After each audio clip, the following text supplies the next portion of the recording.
राम समर्थ. सुस्वागतम. हिंदू जागृती न्यास व श्री घंटाळी देवी संस्थांच्या प्रभाते मनी या कार्यक्रमात डॉक्टर अश्विनी बापटचा सस्नेह नमस्कार.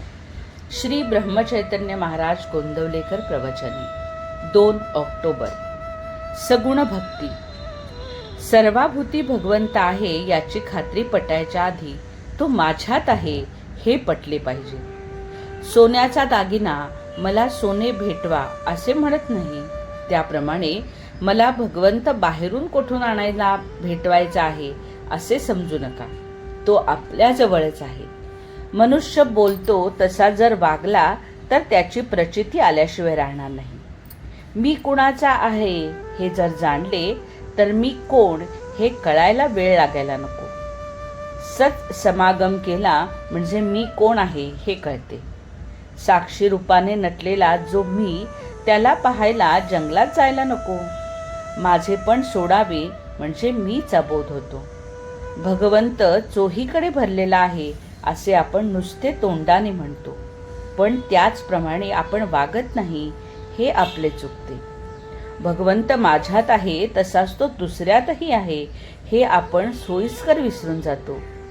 जसा खोलीतला दिवा प्रकाशाने सर्व खोली व्यापून टाकतो, तसे हे सर्व जग भगवंताने व्यापून टाकले आहे. मी करता नसून राम करता आहे हे म्हटले म्हणजे त्यात सर्व आले. पोशाख निरनिराळे केले तरी मनुष्य हा एकच असतो. संन्यास हा मनाचा असतो, पोशाखाचा नसतो. मनावर कशाचाच परिणाम होऊ न देणे हाच संन्यास. सगुण भक्ती करावी. भक्तीने नाम घ्यावे. नामात भगवंत आहे असे जाणावे आणि भगवंताचे होऊन राहावे. हाच परमार्थाचा सुलभ मार्ग आहे. साधू संतांनी अतिशय परिश्रम घेऊन आणि स्वतः अनुभव घेऊन हा मार्ग आपल्याला दाखवून दिला आहे.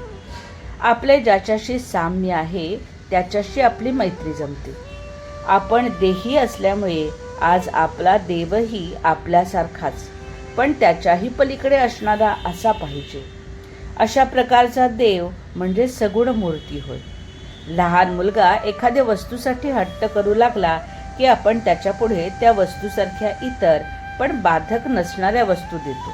त्याचप्रमाणे सगुणोपासनेचा परिणाम होतो. दृश्य वस्तूंवर आपले प्रेम आहे, ते दिसते तेच सुखाचे आहे असे आपल्याला आज वाटते. म्हणून आपणच आपल्या कल्पनेने भगवंताला सगुण बनविला आणि त्याची उपासना केली. आपली बुद्धी निश्चयात्मक होण्यात या उपासनेचा शेवट होईल.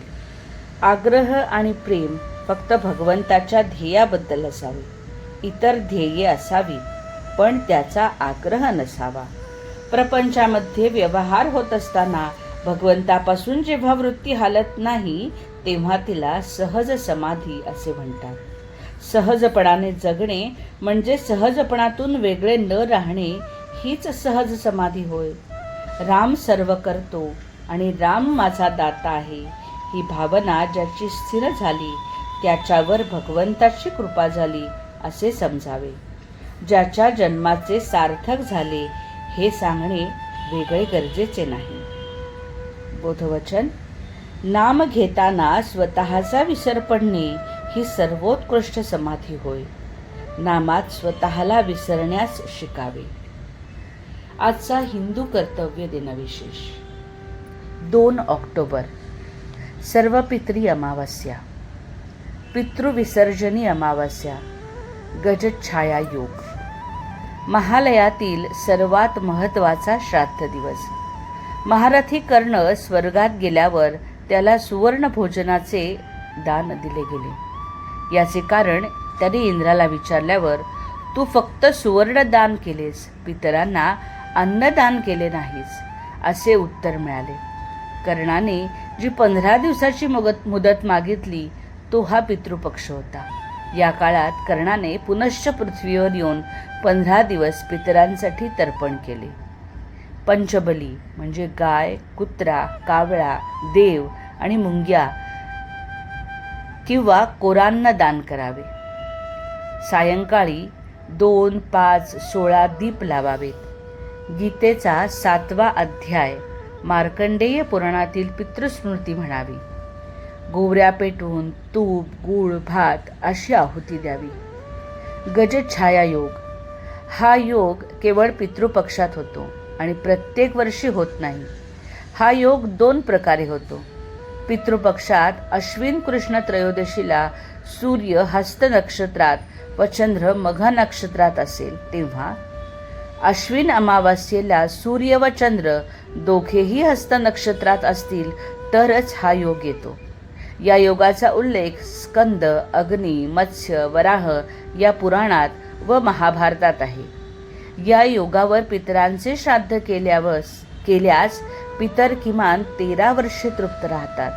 त्यांना उत्तम गती मिळते, पुण्यगती प्राप्त होते व कर्त्याला वंशवृद्धी व धनप्राप्ती होते अशी श्रद्धा आहे. तीर्थस्थानी तर्पण केल्यास अधिक फळ मिळते. या दिवशी तीर्थस्नान, अन्न व वस्त्र दान करावे, त्याला जास्त महत्त्व आहे. मंडळी, रामरायाचे आणि श्री घंटाळी देवीचे आशीर्वाद आपल्या कुटुंबावर अक्षय राहोत. जानकी जीवन स्मरण. जय जय श्रीराम.